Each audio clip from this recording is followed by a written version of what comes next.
First situation, normal pour.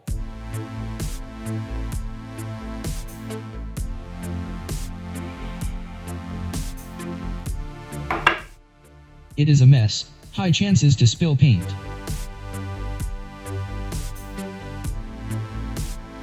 And paint can top rim, won't let lid to seal properly. So here is how you should do.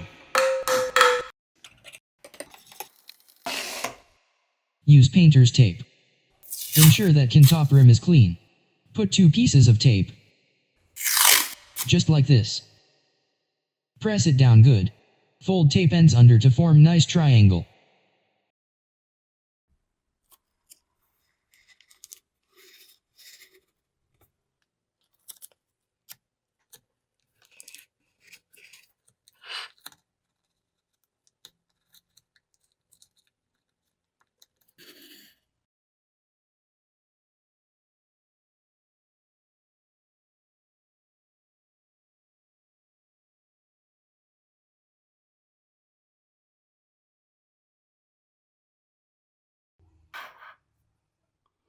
Remove tape and throw it out.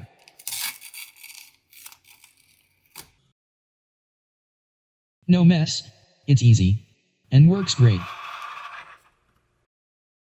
If you don't have wide enough tape, that's not problem.